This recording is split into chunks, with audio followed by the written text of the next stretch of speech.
it is recording now, and the audio is on. So I'm going to now go to Brightspace. I'm going to share Brightspace. So you should be seeing Brightspace now. And as you can see, we are currently right here in the semester, this module. Still have a few, few topics to cover. But let's focus on this one. So remember, this is an important lab because it allows you for the first time to really configure, a service in Linux that's a little bit more complex than just, like sudo apt-get. These are more. This is kind of a warm up, for more complex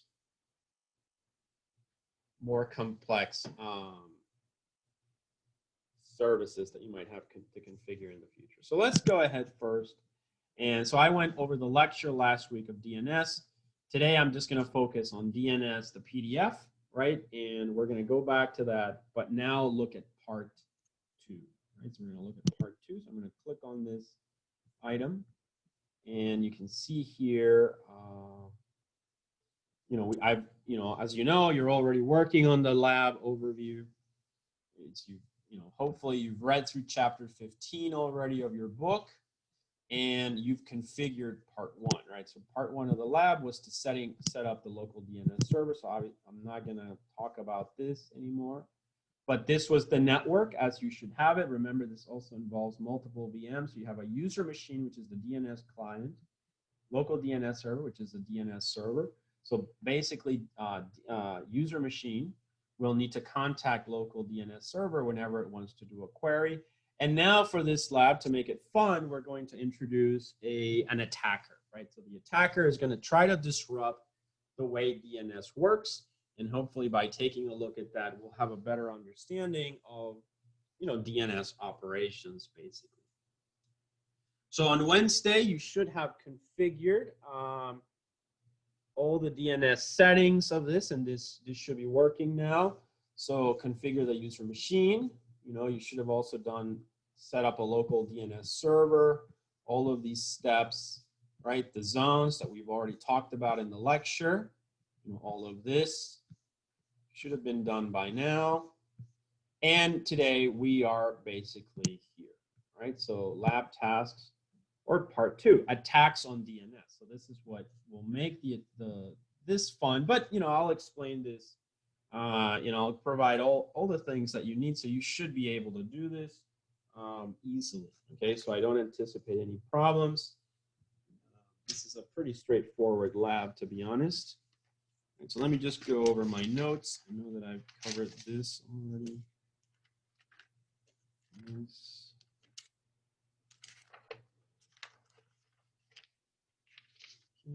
Right, so today we're just going to focus on part 2. So if you can see this, so the main objective of DNS attacks on a user is to redirect the user to another machine B. So as you know, you look up something by host name, you need to look up the IP address, and then you find that IP address to go to it. So obviously, if you change that mapping, then there's going to be a redirection. Okay, so there's going to be a redirection. User to another machine B when the user tries to get to machine A using A's host name. Okay, so for example, when the user tries to access the online banking, right?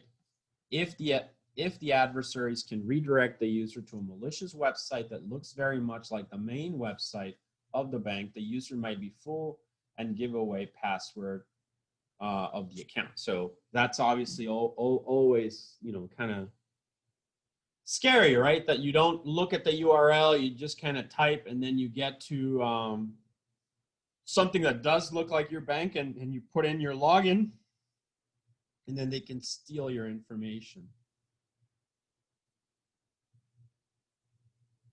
Okay. So now when the user types example.net in his/her browser, the user's machine will issue a DNS query to find out the IP address of this website. Okay. The attacker's goal is to fool the user's machine with a fake DNS reply, and that's what we're going to be doing, right? So how do we, which will resolve the host name to a malicious IP. So there are several ways to launch such a DNS attack. So we will launch. So we will launch a series DNS attacks on example.net domain. It should be noted that we are using example.net as our target domain, not example.com.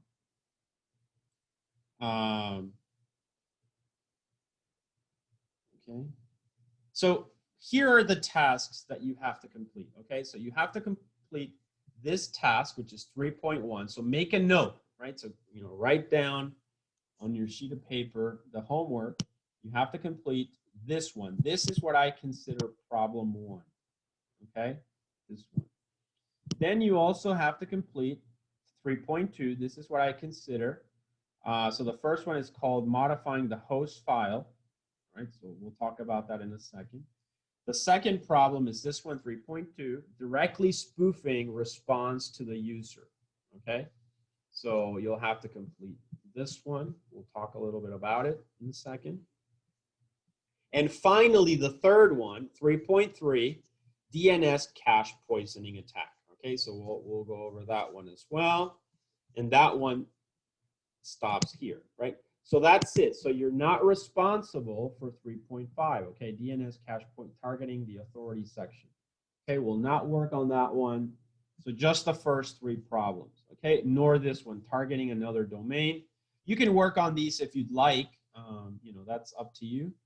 Or targeting the additional section, okay? So we're not going to look at those for this one. We're only going to look at the first 3 problems, and then we'll talk a little bit about this guideline.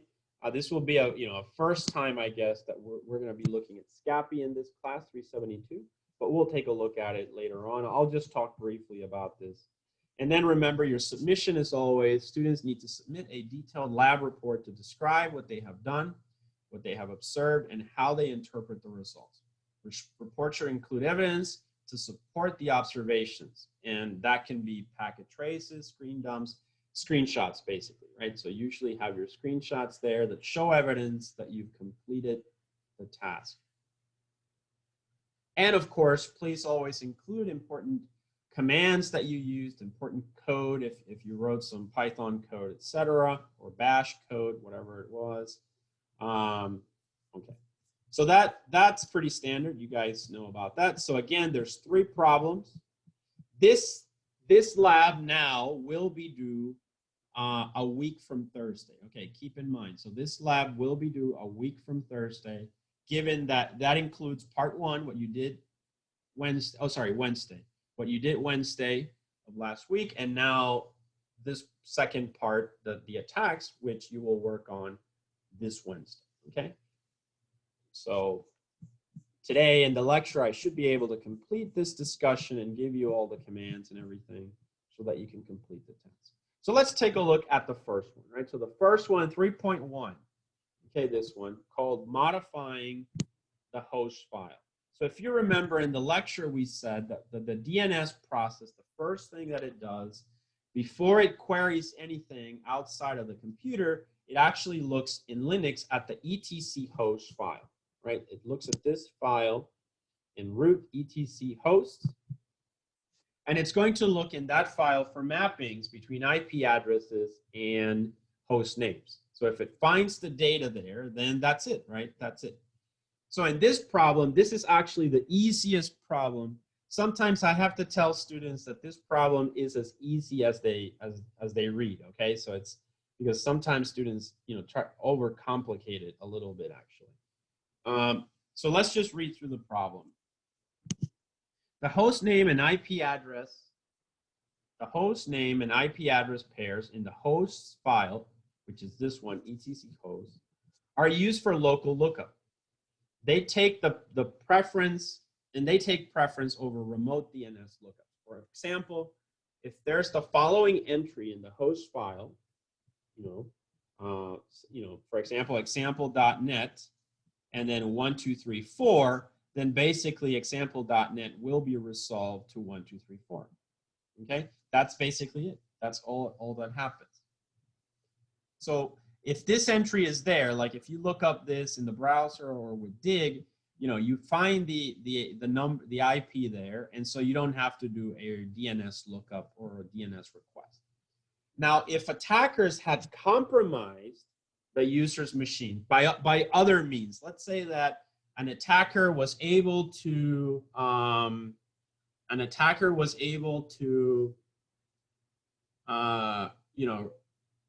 through an exploit, an attacker was able to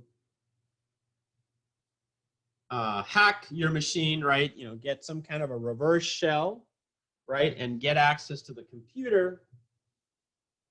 Okay, then what would happen, right? So then they might get control of the computer, and then they could go into etc host file. They could go into this file and maybe change these mappings, right, to something else, like your bank. So if your bank is so-and-so, they might change it to another IP address, and then they get you to go to that place instead. So this one is very easy because all you have to do is go into the etc host file, change the mappings to something, and then after that, run something like ping or some tool like that to see that it is in fact going to the new mapping. That's literally all you have to do. Modify the etc host file.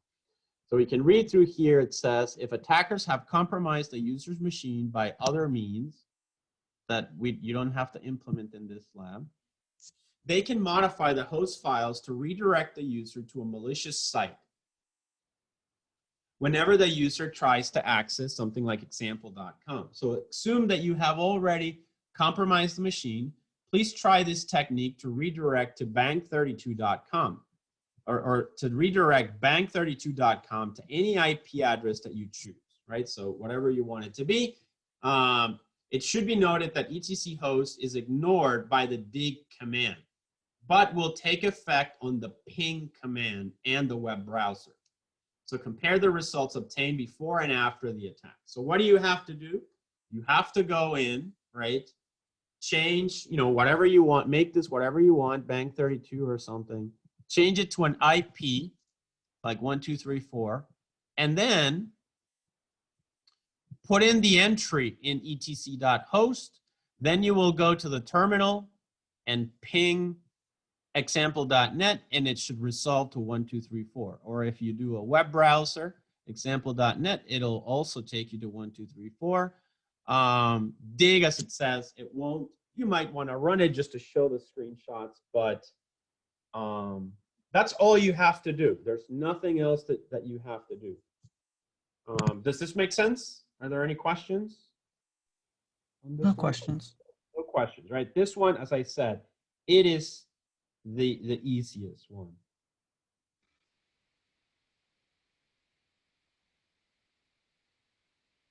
All right, so that's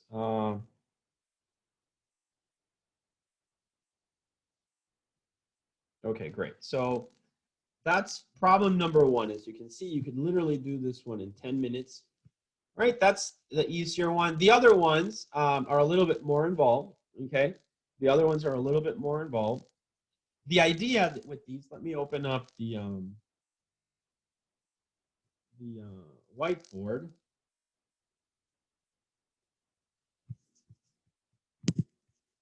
Right, so the second problem now will involve using, a couple of computers, the network. So the idea is, if you think about it, you have maybe, some computers here. This is the attacker. This is the client. This is the DNS client. And then this is the DNS server. So what this one would do is basically here, the client will send out a query, right? So they have a question there. They want to resolve something. The attacker would, in theory, first do a denial of service on this one so that it takes it down. And then it would somehow capture that packet and send a fake reply. So it would send a fake reply a fake reply to DNS. So basically here, you would literally take out the DNS server, with a DDoS or something, a denial of service attack, take it out, and then you're kind of listening or sniffing in the network. And then when you receive the packet, the query DNS query packet, so this is a DNS query packet, you're going to reply with a DNS reply, okay? And therefore fooling the computer, the client. That's basically what needs to happen. So really the only new thing, because this is already configured with bind, and this is already configured as a DNS client, so really what you need to have now in the network is you need to have this attacker, okay? This attacker will run an attack. It'll run a DNS attack for this. And that's, that's kind of what I'm going to talk about a little bit. I'm going to talk about this a little bit today. How do we actually do the attack? Okay. All right, so let's go ahead and go back to the problem now, given that you understand this. So we can go back to the problem and just read through it. But you understand that this is what I just drew here is the big picture of what we need to do. So this one is called directly spoofing. I should say, you'll see this when you guys take your network security class. Basically network security uses the term sniffing and spoofing a lot. It just means like Wireshark, capturing data packets, or spoofing is creating fake packets, which usually a fake packet would almost by definition be some kind of an attack. So in this attack, the victim's machine has not been compromised, okay? No, the victim has not been compromised. So attackers cannot directly change the DNS query, all right? So that's like the previous one, right? So you cannot, in this one, you can't just hack the client and change etc host, right? So that's what this is saying. So attackers cannot directly change the DNS query process on the victim machine. However, if attackers are on the same local area network as the victim, they can still achieve great damage, okay? So you can see here, basically, we have user machines. They're looking for something, so they would go to the DNS server, make a query there. If the DNS server does not have it, it would send out a DNS query out into the global DNS servers on the internet to figure out what the response is. However, what the attackers want to do is they want to take out local DNS server and then just listen in on the network. When they see this query, they're going to issue a spoof packet about it, okay? All right, so that's basically the idea. This is called a local DNS poisoning attack. All right, so when a user types, I like this lab because it teaches us a lot about how DNS works, right? So it teaches us a lot about those details. So when a user types the name of a website, a host name such as example.net, in a web browser, the user's computer will issue a DNS request to the DNS server to resolve the IP address of the host name. After hearing this DNS request,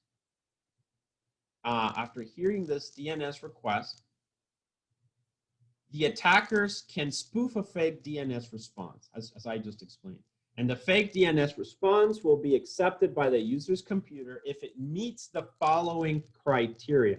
Remember that packets, you can think of them as, there's no state, right? So they're independent, but it's whatever information that they contain in the packet that is used to authenticate, right? That's used to it. So if DNS client sent out a packet with a question, when it gets a response, it's not going to accept any response.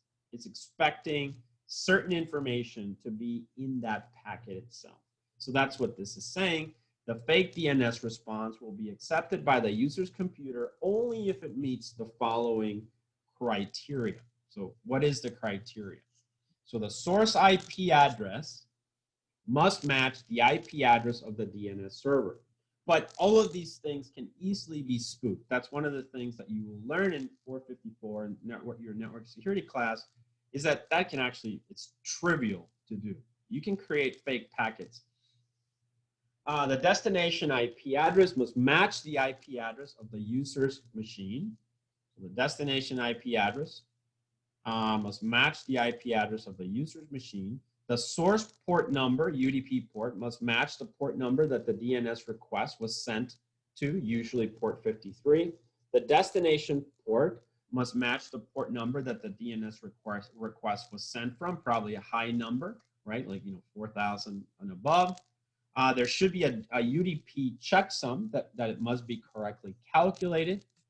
There's going to be the transaction ID must match the transaction ID in the DNS request. So that's going to be a field in the packet as well. The domain name in the question section of the reply must match the domain name in the question section of the request. And the domain name in the answer section must match the domain name in the question section of the DNS request. And of course, the user's computer must receive the attacker's DNS reply before it receives the legitimate DNS response. Now, usually, because Linux works pretty well and pretty fast, if you leave the DNS server on, the DNS server might reply sooner than the attacker, right? So I hope you guys get what I mean by that. So let's think of this example. That's why I said before, it makes sense to DDoS the DNS server, because that way you take out that problem, right? So if you don't DDoS, if you don't DDoS the DNS server, what could happen is the attacker sends out a packet, but the DNS server itself also sends a response. And the attacker might be a little bit slower because, it's not running on optimized code. It'll be just like some tool. And so, who arrives first, right? So who arrives first becomes the question. The attacker's packet, DNS reply, or the DNS or the legitimate one. So the best solution to this one is first DDoS this one, take it out, and then that way now there is no such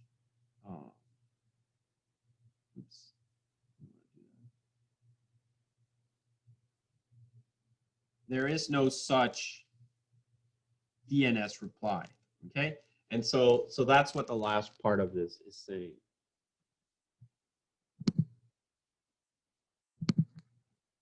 Okay, so we can continue here then.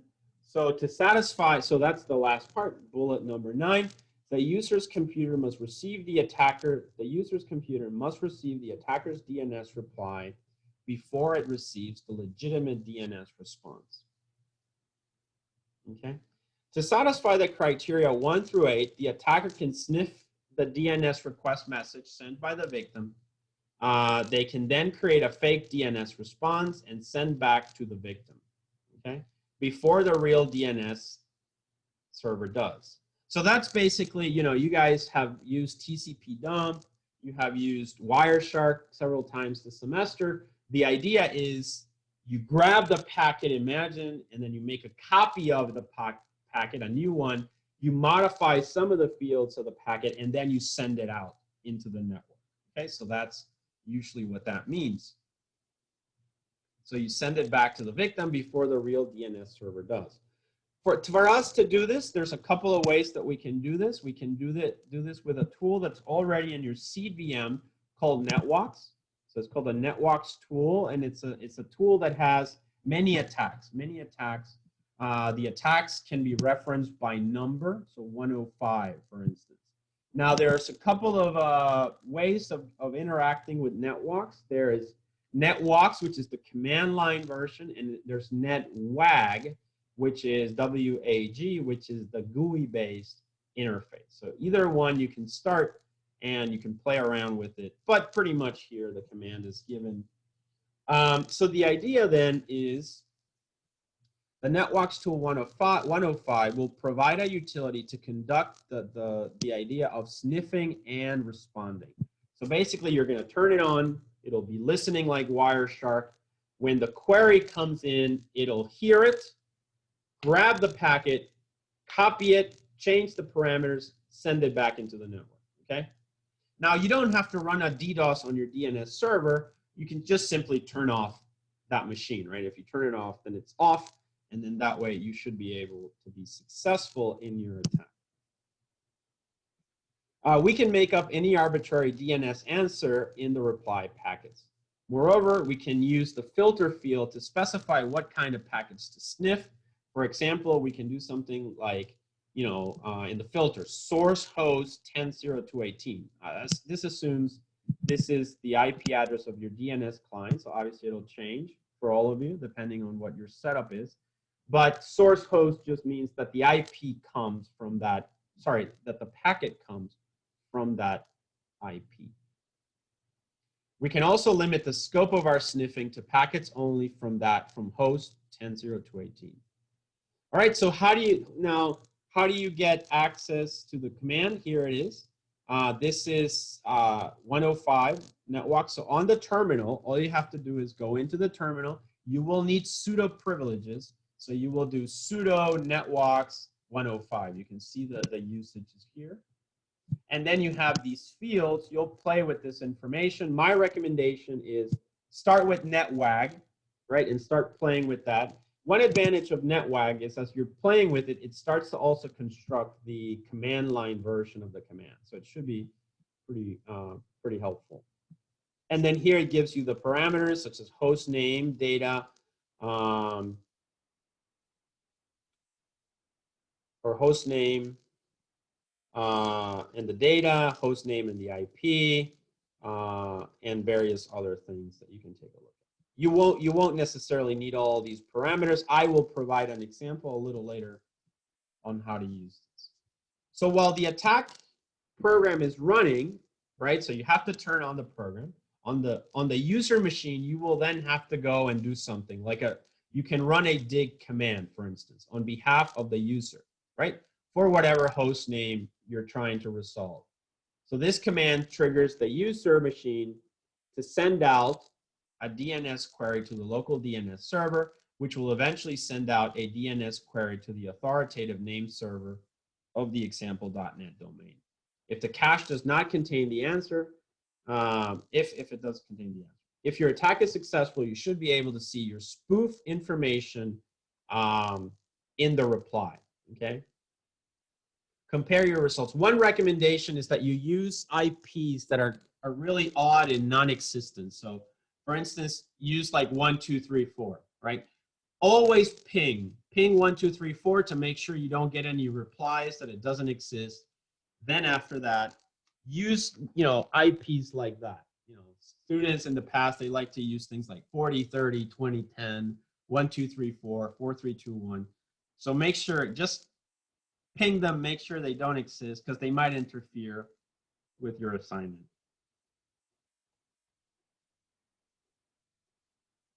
If your attack is successful, you should be able to see in your dig reply the spoofed IP address. And that's it. Does this one make sense, guys? Are there any questions on problem 2? I think it makes sense. Sense? All right. Good. All right. Now then, let's take a look at problem number 3. All right. So problem number 3 is DNS cache poisoning. So the basic idea with this one, let's go back to the whiteboard briefly.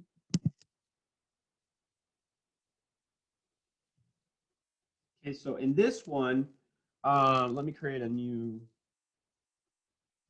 slide. So here you will have sort of the same thing. You know, this is the DNS client. This is going to be the DNS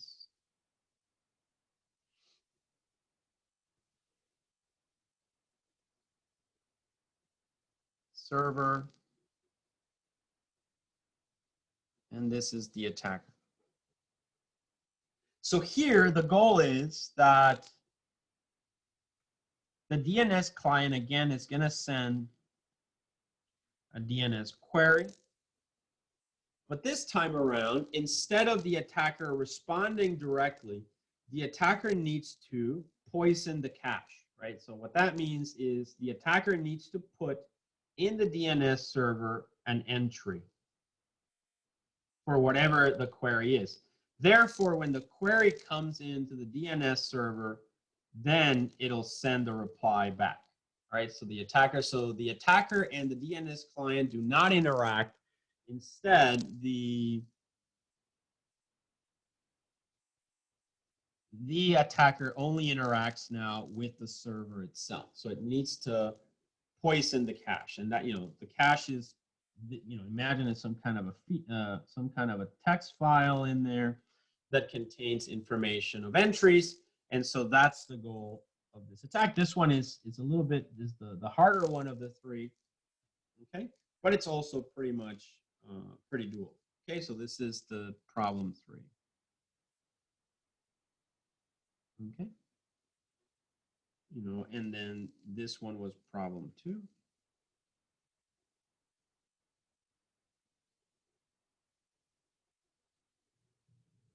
All right, so now that we've talked a little bit about it, we can go back. We understand the scenario, how it's a little bit different this time. So we can go back now to the PDF and just read through the problem again.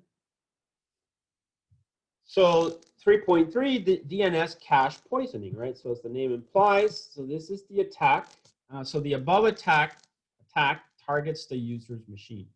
In order to achieve a long-lasting effect, right? So a long-lasting effect, every time the user's machine sends out a DNS query for example.net, the attacker's machine must send out a spoof DNS response. And this might not be efficient, right? So because if you have multiple machines, etc., so a better thing. Also, if you have to DDoS the DNS server, somebody's going to notice that, right? So you want to be more clandestine, and so you want to do something a little bit different. So this might not be so efficient. There's a much better way to conduct attacks by targeting the DNS server instead of the user's machine. So then, we can think of this scenario. So when a DNS server, Apollo, receives a query, right? If the host name is not within the Apollo's domain, okay, it will ask other DNS servers to get the host name resolved. In our example, our DNS server is example.com. Therefore, for DNS queries for other domains, e.g. example.net, the DNS server Apollo will need to ask other servers, right? So you can see where this is going. It's kind of telling you, well, we know the behavior, right? Client contacts server. Server, do you know this host name? Server might say it doesn't, and so it needs to query or it will ask other DNS servers. However, before Apollo or the DNS server asks other DNS servers, it first looks for the answer from its own cache, right? Because that may be previous answers that it found, and it has the information there.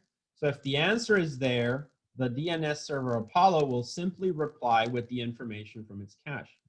If the answer is not in the cache, the DNS server will try to get the answer from other DNS servers. So when Apollo gets the answer, it will store the answer in the cache so that next time there is no need to ask other DNS servers. You might imagine every time you send a query in the network, that takes time and effort. So especially if you're getting a lot of repeated requests, then it might make sense to just keep it there in the cache. Right, and this is figure 3. You can see that there, right? So the idea, it'll just send out requests out into the outside.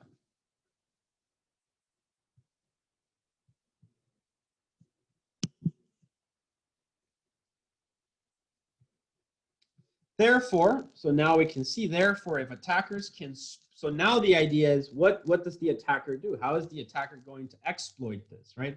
So therefore, if attackers can spoof the response from other DNS servers, right, Apollo will keep the spoof response in its cache for a certain time. Next time, when the user's machine wants to resolve the same host name, Apollo will use the spoof response in the cache to reply.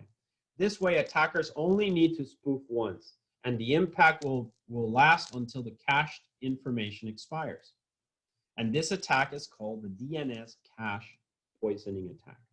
Okay, so if we go back to the whiteboard here, again, it's sort of this idea, right? So now DNS server is going to, maybe make a request, right, from the outside, the internet, the web, for this query, and then you would expect a good entry, from the outside. But that's just going to come in the form of a packet, right? So a packet with a DNS reply. However, what attacker will want to do is basically do this, right? They'll want to spoof a packet similar to that one so that it gets added into the cache. So now here is the new entry, and so success, right? So the attacker has basically obtained. So what they need to do is they need to know what these things look like, right? What these things look like, this type of an attack, which might be a little bit different from the previous one, but at the end of the day is just the packet with information in it. So the trick is to figure out what information should be contained in that packet itself. Okay, so we can go back to the PDF again.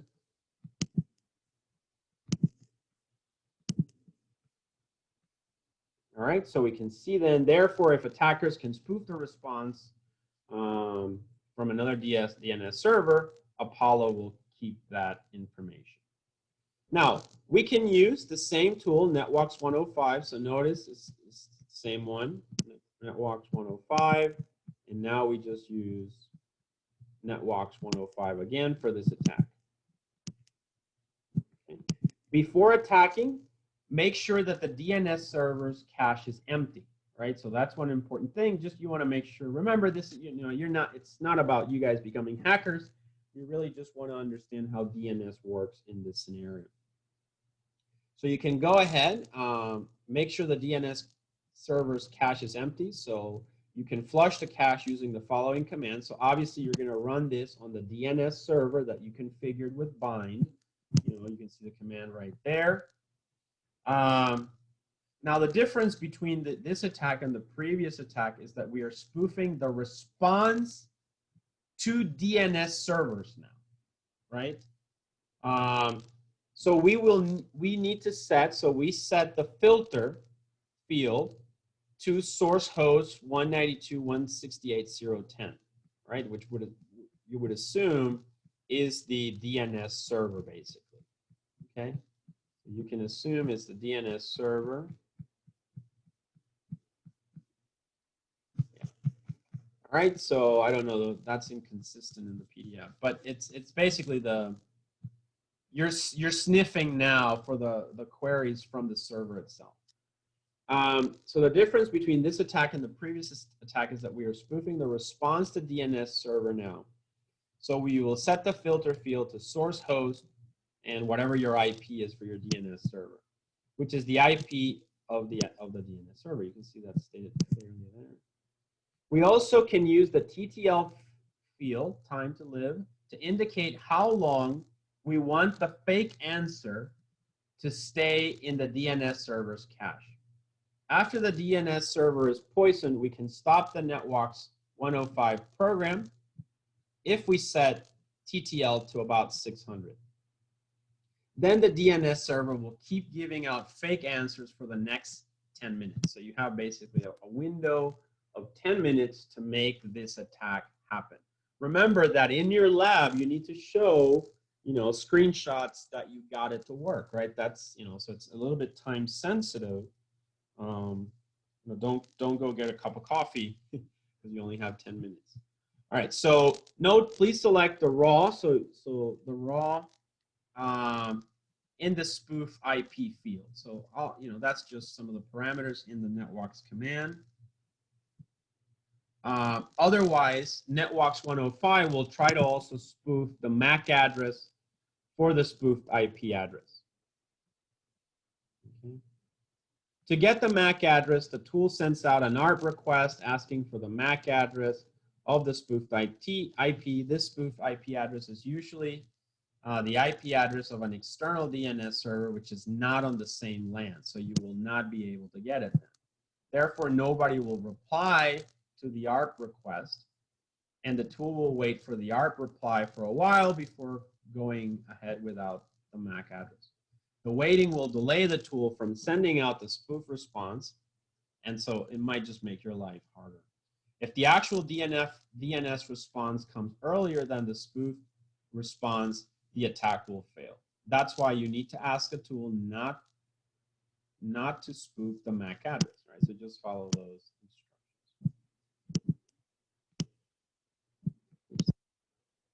Now, one thing that it's recommended, and one of the reasons what you've been doing, Wireshark all semester, reading through it is, when you're doing things with the network, you always kind of want to look at what's happening, right? So have Wireshark also on your computer and just monitor the network. So you can tell whether the DNS server is poisoned or not by observing the DNS traffic using your Wireshark when you run the dig command on the target hostname. So this will be part of your analysis, right? So you're going to be analyzing the behavior of your network, your packets, etc., and you're going to provide also screenshots of your Wireshark observations.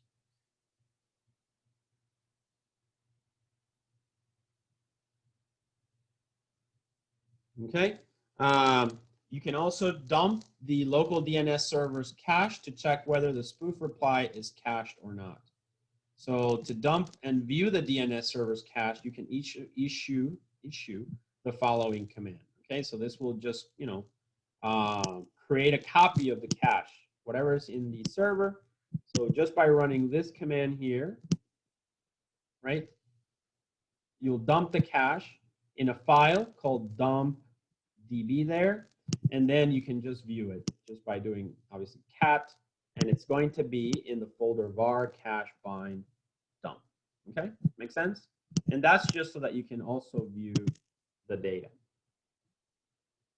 And that's it. Those are the 3 problems. I'm not going to require you to do the other ones. However, if you find this lab fun and you want to do them, that's perfectly fine. I mean, I can even give you bonus points. Just let me know if you do that. Do it as a separate submission. So I would open up then something like bonus DNS or something, but it's not required. Okay, so you're only required to do the first 3 because they really do explain quite a bit of how DNS works. So etc host, that's problem 1. Problem 2 is disabling the DNS server and having the attacker reply itself. And then problem number 3 would be cache poisoning, actually poisoning the DNS server's cache. So your objective in this third one then, so if we look back at the go back to the whiteboard, I guess. So to summarize this third problem, right, so to summarize this third problem, the idea would be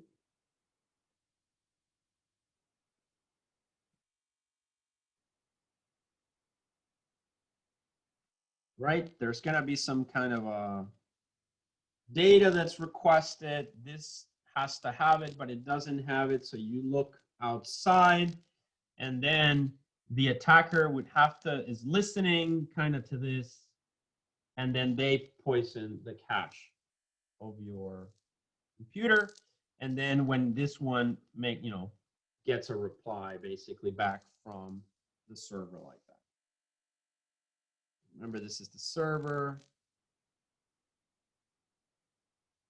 This is the client. This is the attacker. Questions? Does this make sense, guys? Yeah. Yeah. All right, great. All right, so these are the problems that you have to work through.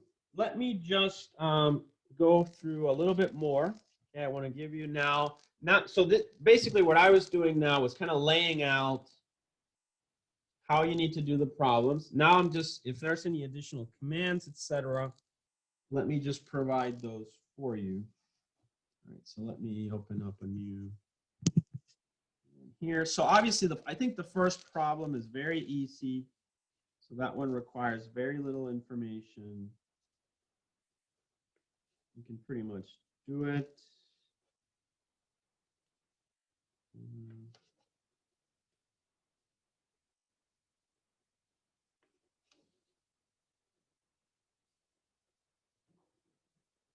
So things that you might need to do. So when you flush the cache, for instance, in problem 3, you can restart the bind and then flush it, right? So that might be useful.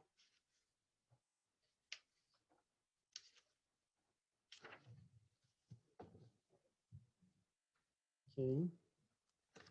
So let's go through this.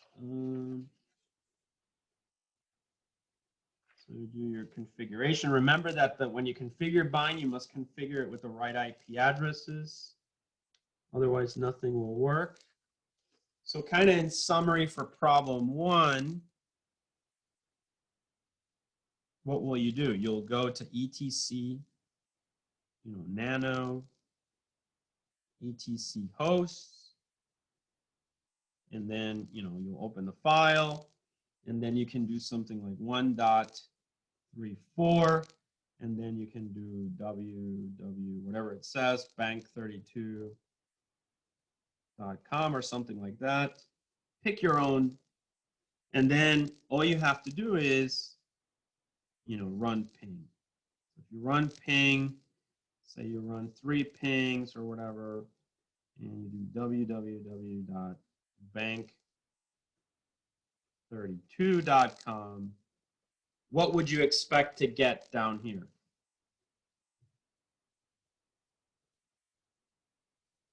Usually says what? It says like ... and then in parentheses, what would you get here? The IP address. IP address, right? 1, 2, 3, 4.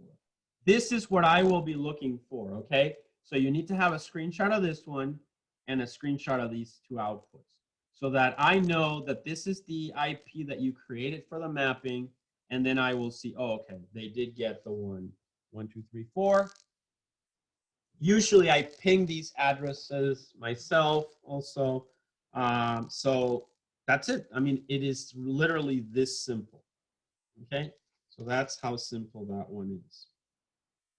Now, as far as the other one, the next problem, problem 2, a little bit more complex, right? This is the scenario where you take out the DNS server, and then you're going to be acting as a DNS server, right, to provide the reply. So here, what do you need to do? You'll have the network. Okay, so you have your network there.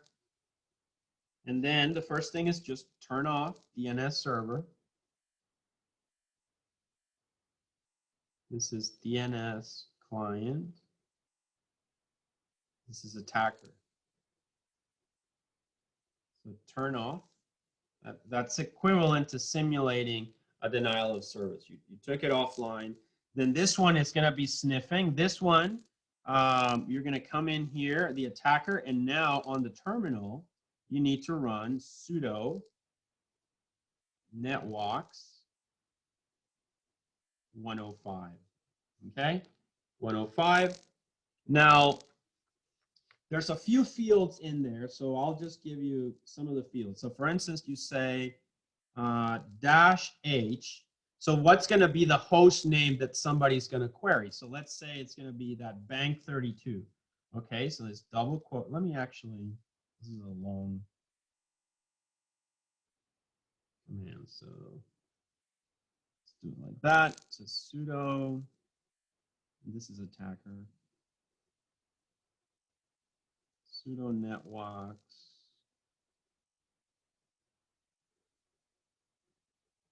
-105. Okay, so then, you know, -h, that's the host. So www dot, let's say, bank32.com, something, right? So that's really what the client over here will try to access. So then if you go here to the client will do a ping of www.bank32, something that it doesn't know what it is, right? .com. So when it does that, you know, it'll send it out, but it'll be sniffed by the attacker, and then the attacker in the command is already saying, oh yeah, it's bank32. So then it's going to send out back a reply to the DNS client, okay? And so that's why this is important. You need to tell it also, and this information, I'll just kind of provide like this. So I'll give you the fields, but not the values, all right? So for instance, the field, one of the fields is, let me switch back to red, -A, and that is the DNS server. So you got to figure out what this value is, okay? Make it more fun. DNS server. The interface is usually -D. I think now it's ENS33 or something. And then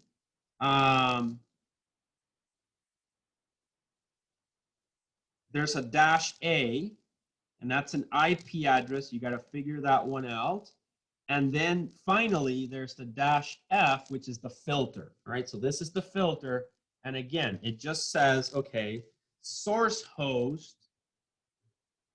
So what is the IP address that of the DNS client, right? So maybe if this is 192.168 dot, let's say 1.15, then maybe that's 192.168.1. 15 basically. Do you see that? So the filter is very important. This -A is very important. You got to figure out what it is. The interface is very important. And the DNS server, this one, right? So what is the name in the domain? So if you remember the name, put this one in double quotes. So it could be something like, you know, whatever your domain is, okay? So think about it a little bit. So obviously when you do the ping, hopefully, whatever IP address you need to specify. Oh, so that's the last part that we didn't specify here, right? We need to specify the IP address, so that's going to be -H. Notice there's a lowercase h and now an uppercase h, and this is the fake IP address.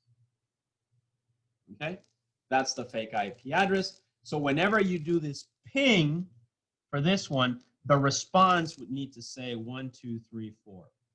It needs to be whatever value is here would be that one. Do you see that, guys? Remember, this command is running on the client, on the attacker, and then you're launching everything from the client.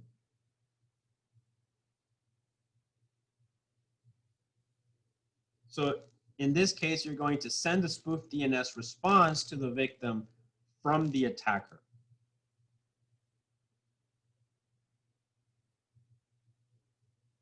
Are there any questions on this? Not at the moment. At the moment? All right. So that's the general idea, okay? That's literally all you have to do, okay? Just kind of figure out this command a little bit better, okay? But certainly these are the relevant fields. So 105-H for the host name, -A for the domain name server, uppercase A for an IP address that you have to kind of think what it is, -D for the interface, -F for the filter, and -H uppercase for the new IP address that you're trying to kind of, the fake entry, basically, for bank 32. Okay? So that's problem number 2. And then finally, problem number 3. Okay, so problem number 3.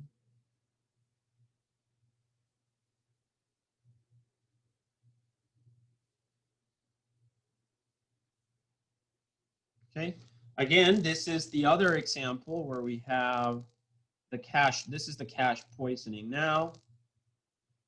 So this is attacker.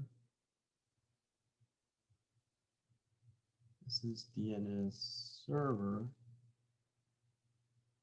DNS client. Okay, and so now we need to do a cache poisoning here.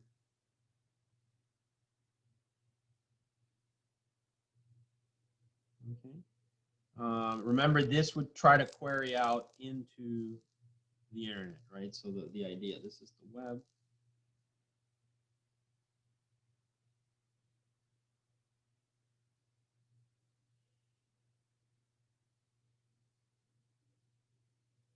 Okay. All right. So then for this one, you're going to have all devices need to be on. We're going to use networks to spoof a DNS response to the DNS server.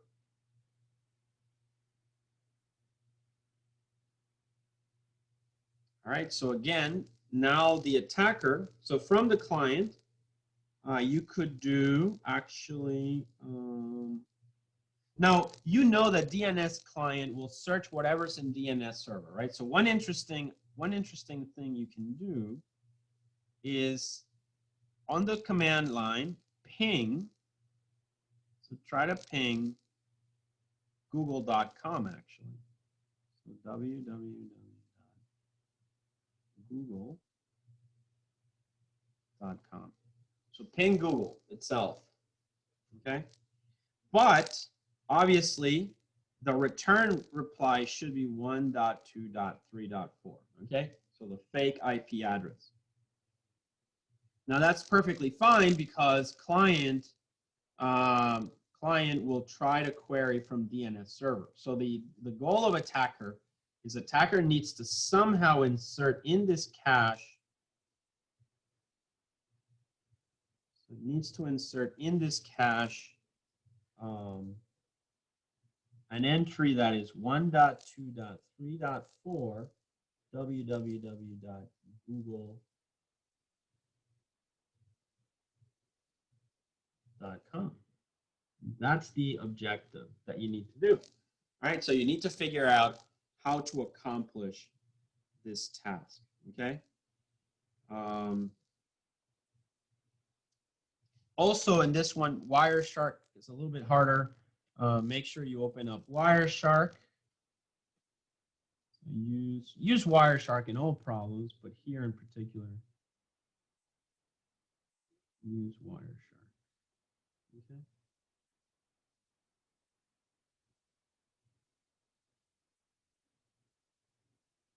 All right, so now the command, that's the next part, will be very similar. You're going to use, networks.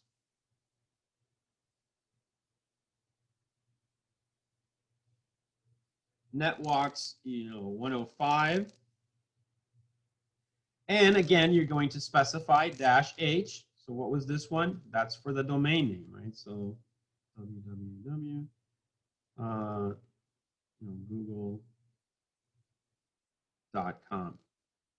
Okay, so a lot of things here are kind of the same thing actually for this one. You just have to make sure that the response, so the key thing is you have to ensure that the response is coming from DNS server to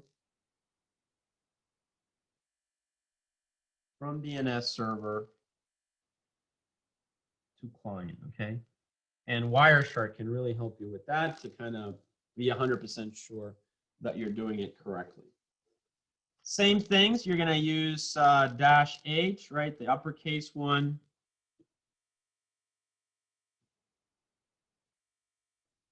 Right, you should know what this is for now. Right, -H, basically the fake IP address.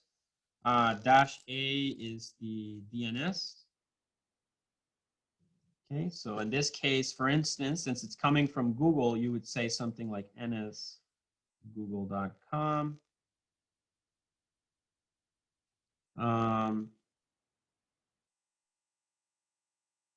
You got to figure out what -A is. Okay, the interface, that's just going to be ENS33. Then you have -F is going to be the filter. So again, figure, and this filter is, figure out what it is. And then here, remember, it recommended that on this problem you use sraw, which basically implies that it doesn't do MAC address resolution, and the TTL should be 600 so that it lasts 10 minutes. If you look, though, the commands are very similar, right? The commands are very similar in both scenarios. So you can see that DNS is kind of the NetWalks tool knows, well, if this originated from a client, I know how to fake the response. If this originated from a DNS server, I know how to initiate the response. So what you want to do is look at both of those in Wireshark to see if you can spot any differences. But the commands are very much the same. Okay? And that's it. Hopefully, if you're successful with this, you will be able to, you'll need to show the cache, right? You will need to show, one of the important things is to show that you actually did poison the cache. And a good way of doing that is, if we go back to the PDF, you can see there, let me go back. PDF. That it says here, you can tell whether the DNS server is poisoned or not by observing the DNS traffic using Wireshark, which is what I just said, when you run the dig command on the target host name. But just to be 100%, I want to make sure that you guys do this. You should also dump the local DNS server's cache to check whether the spoof reply is cached or not. And then these are the commands. So basically, when you run this cat command, what should I see in there?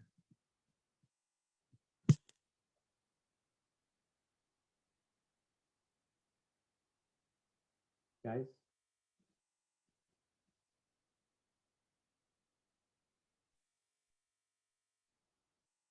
You guys still there?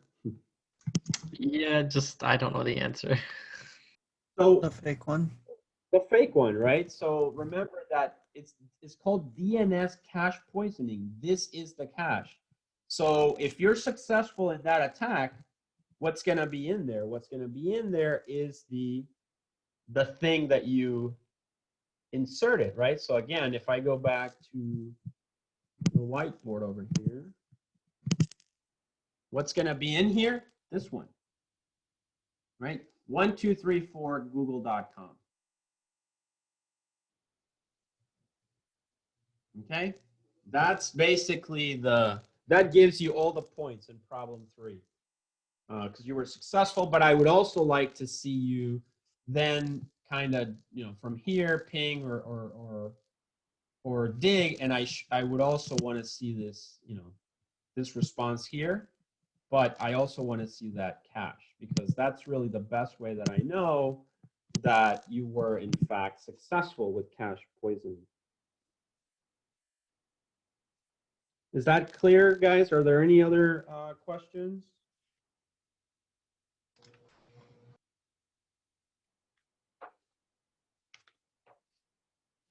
All right. I don't think so.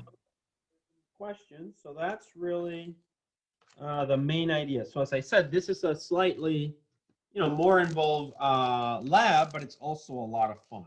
Okay, a lot of fun. On Wednesday, what we will do on Wednesday is, it'll just be open lab. So, if you have any questions, ask me. If you want to do the breakouts and just kind of see where you are and where you're stuck, but you got to solve this. Okay, so a lot of these labs, the seed labs, are all about solving problems. So as opposed to one of the goals is to get you to the problem solving skills. So that's the one.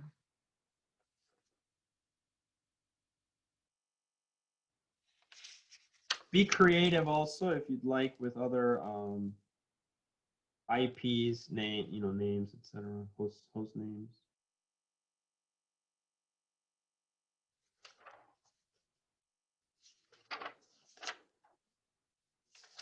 I'm just going over my notes. I want to make sure I've covered everything. If not, if I've covered everything, then we'll just go back to the PDF. Something else in there. Now, the next part, I guess, is you could also, instead of now for the lab, you only have to use netwalks, right? You don't have to write any code, any bash or Perl or Python, okay? However, I do want to kind of talk about it, given that that's, it's an important thing.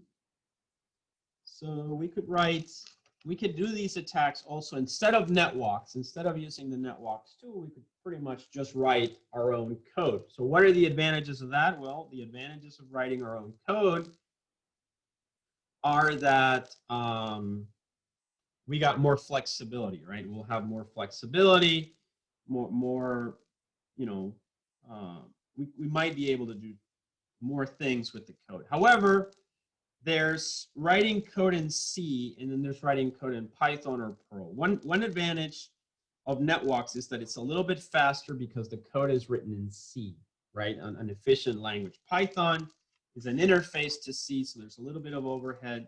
Whenever we have a problem that needs to be fast, Python might be a little bit slow, and that's why netwalks might be a better tool. But I think for this lab, actually, speed is not so much of the essence, I don't think. So we could do a lot of it in Python, okay? There's a library called PyDNS. So if you guys are curious about that library and want to learn more about how to write these scripts in Python, there's PyDNS. You can definitely take a look at it. And that would allow you to write your scripts for this.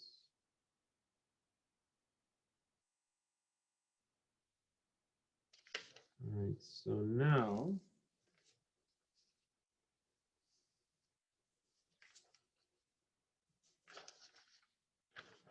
right, so another thing that we can take a look at is scapping, right? So this will be the first time that we are looking at scapping. So let me go back to the whiteboard. Let's talk a little bit about the scripting part of this.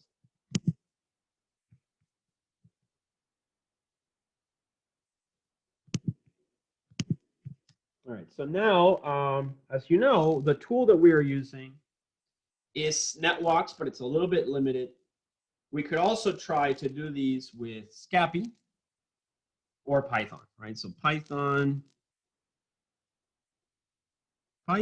or netwalks, right? So that I can call this.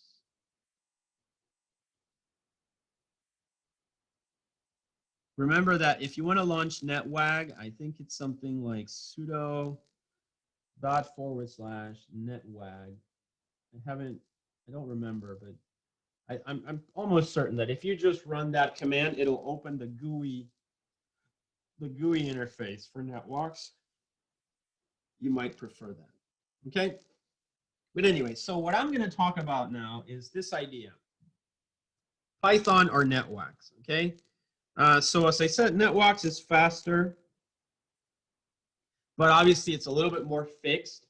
Python, on the other hand, it's a little bit, more flexible, right? Flexible. You can write your own code, etc. And it just uses as I said, there's a couple of libraries. PyDNS, you can play around with that one. There's also Python Scapy. which is a very versatile library for this, right? So now that we've talked about this, so what are we doing? What does netwalks do, right? So netwalks, in all of these problems, there is, you know, if we go back to the scenario again, we got the scenario, right? And what's happening is, so this is DNS client, this is DNS server, and then this is attacker. So what's happening is, DNS client usually wants to communicate with the server, right? However, attacker is listening. It's listening to the traffic. It's like it's tapped into that traffic there. And that is called sniffing. So it's sniffing the traffic. So it's gonna, you know, the packet goes out. What the attacker will do is it'll it'll sniff that packet, right? And make a copy of it, right? And then it makes a copy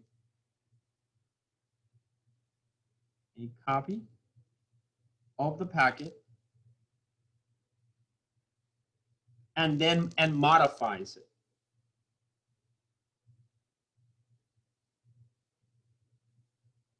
And so it'll try to send out a packet. The same packets, keep some of the fields, change other ones. So for instance, if you think, you know, the source IP, right? The source IP and the destination IP usually are going, destination IP, they're going to be inverted, right? They're gonna be inverted. So when you're going from 10.0.1.3 to 10.0.1.4, right? They're gonna be, so this is gonna be 10.0.1.3. This is going to be 10.0.1.4. But when you get the reply back, right, the reply back here, they're going to be inverted. So that's going to be now, the origin is 10.0, you know, it's going in that direction, 10.0.1.4, and it's going to 10.0.1.3. So what this one needs to do is it needs to grab the packet and flip them, right? It'll need to flip the IPs. It's not going to use its own IP. This one is 10.0.1.17, let's say, right? But it's not going to use 17 because it's spoofing the packet. So it's actually just going to try to fake those, right? So it's going to fake those to be 10.0.1.4, 10.0.1.3. All right, and it can do the same for a lot of other fields in the packet, whether it's the, you know, if you guys, I'm sure, remember that a packet, these are, you know, what UDP packets, so they would probably have like the Ethernet header, the IP header, and then the UDP header. They might have a payload, you know, so payload headers, right? So these headers have all the fields that you need, and so they're going to be, they need to be modified by the attacker, right? The attacker will modify them. So netwalks usually then does sniffing, and which is grabbing the packet, copying it, and then it does spoofing. Right? So spoofing is this part, right? So now it's created the fake packet and it changed the fields, whatever it needs to do. So the great thing about using the tool like Netwalks 105 or whatever it is that we're using is that it actually does a lot of that for you. However, you could also do sniffing and spoofing in Python, okay?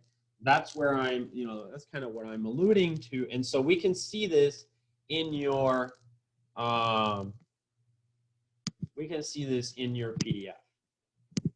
Okay, so if I look at the PDF here, you can see now at the bottom, right? So this concludes the problems, the 3 problems. But if we scroll down,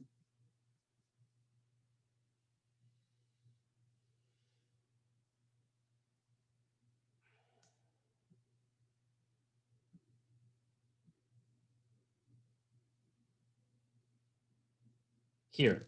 So you can see we have in the guideline, this is just for your own information. It's not, you don't have, as I said, you don't have to implement this.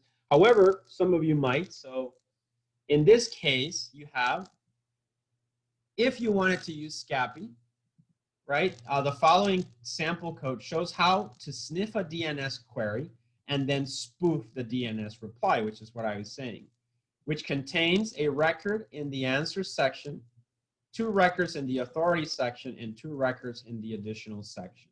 So obviously this requires you to know a little bit more about how to craft the packets. But basically what's going on here is that you import the library, just like we've done before. And then there are 2 sections to this, right? There's this section at the bottom, this section, this one line here. These 2 lines there, this is the sniffing part. So that is to say the packet was sent out by client, the attacker is listening on the network. This part of the code will do that. So you can see that there, it says sniff UDP query packets and invoke the spoof DNS.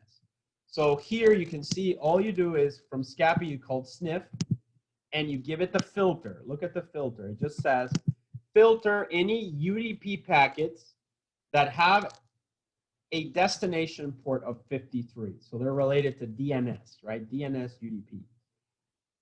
Whenever that happens, whenever you find a packet like that, you're going to grab the packet and you send it to a function called spoof DNS, okay? So the question then is, what is spoof DNS? Well, spoof DNS is right here. It's defined as this Python function. Spoof DNS, notice it takes by default the packet that you just got. You see that? So now, not only did you grab the packet, but you're looking at it here, and now you can proceed to modify it, okay?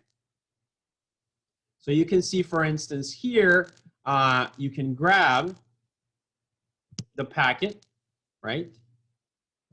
Grab the DNS part of the packet, and then you can figure out the queue name, the query name. So then here you can say something like, if DNS in packet and example.net or bang32 or google.com, whatever it is, are there, then grab that packet, right? So if that information is contained there, and then you start this whole process here. This whole process here, it starts changing. So for instance, the example I just gave, flipping the IP addresses, right? So you remember I said flip these addresses here, 10.0.1.3, 10.0.1.4. Well, if we look in the code, we can see here, swap the source and destination IP address. So you can see basically, whenever you see this IP here, it's basically you're grabbing the header, all right? So you're grabbing the header of, of a packet that you're going to be crafting, and you switch things. So note that destination now becomes packet IP source, and source becomes now packet IP destination. So you can see from the packet that you just sniffed, you're grabbing parameters, and now you're assigning them to these. You see that? So in the spoof packet, we are actually going to craft a new packet, okay? Now, the way that is done in Scapy, if I go back to the notepad, or sorry, the whiteboard, the way that you do that is as follows. So in that, let's say you're in definition,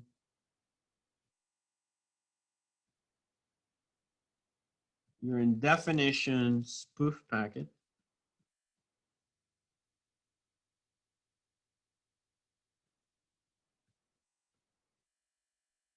Packet, right? So usually you create each header just by doing this: IP, TCP, UDP, ICMP, something like payload, like that. And then once you have once you have the relevant ones, then you can build, here, of course, you put in the values that you want. As you saw me in a second ago, I put in the IP addresses, right? Once you have these headers, let's say for our example, or let's take a simpler one, ICMP, right? So let's say we have IP, and then we have ICMP, and this is A, this is B. And so then to build a new packet, we just say new packet, and it's going to be A/B. We basically concatenate the parameters. We don't have to worry about the Ethernet header. The program SCAPI takes care of that. And then finally, once you have your new packet formed with all the correct values, because you're going to plug those in there,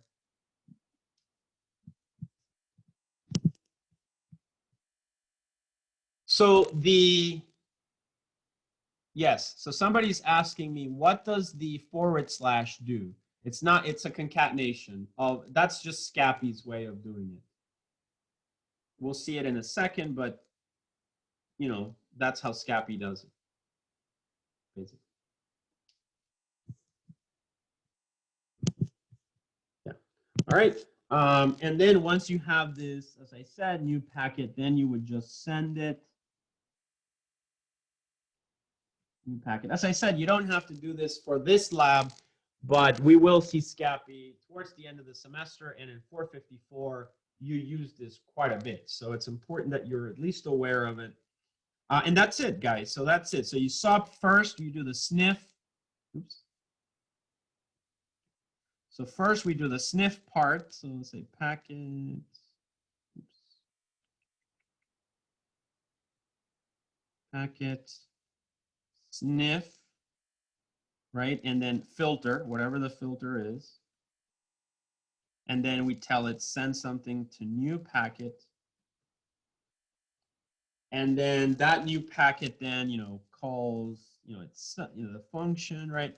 And then the packet that it sniffed gets passed just by default through there. Then you can build the different headers, plug in the values as you see fit, concatenate it to create the new packet, and finally, you send it out into the network, okay, with the send new packet.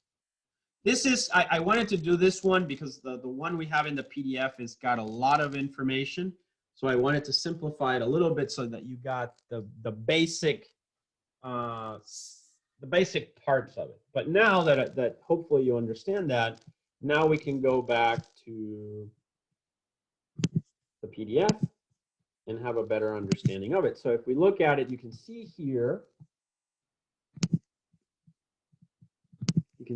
we have def spoof DNS packet, right? So that's what I was talking about. Down here we have sniff, filter, and we pass this. And then down here you can grab, you know, it's a Python script, so any if statement. So here we're just looking for this in the queries section. And then you can see here, I was saying you create IP packet, the header, and you just flip the source and the IP.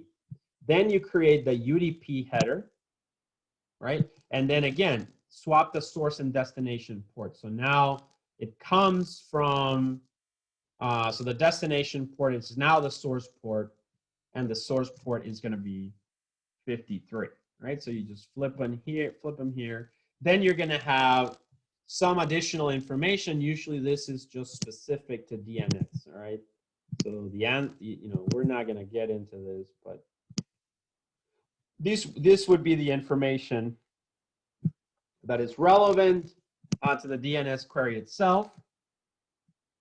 You construct everything. You can see that here, right? This constructs the DNS with all the relevant information. Finally, you use the / here to kind of put it together. So it's, you know, the IP, the UDP, and then the DNS part, right? So all of that is done there. And then finally, the spoof packet gets sent into the network. Okay.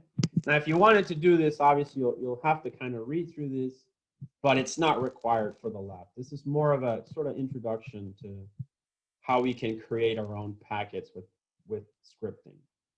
And then here you can see these lines of text actually describe everything and what it is.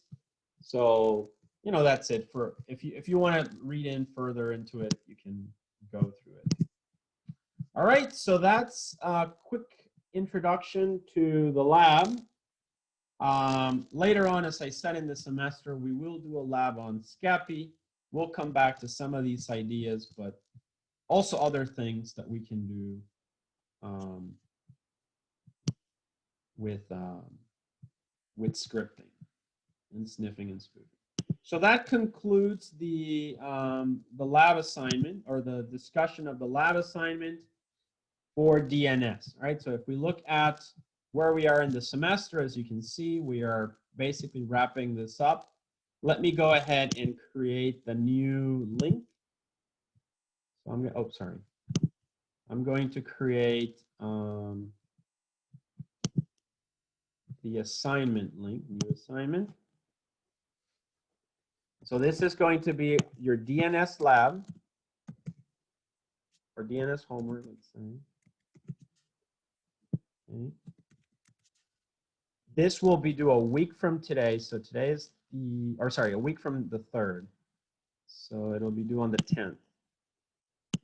Okay. 10 p.m.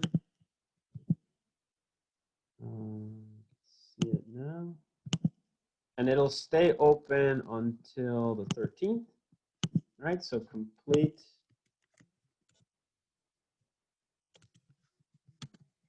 the attached DNS Lab. So it's got part 1, configure, complete the following.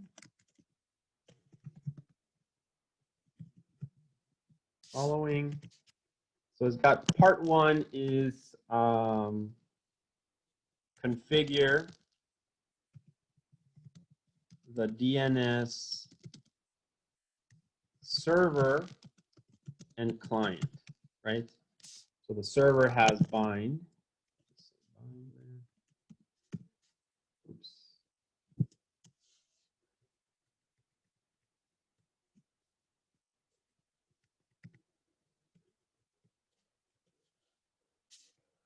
Okay. There we go. Configure the DNS server and the DNS client. And then on part 2, so you can just submit one report for this, because you need part 1 to do part 2. In part 2, complete the problems as described during the lecture. Basically, it's going to be etc hosts problem. Basically, 1, the etc host problem.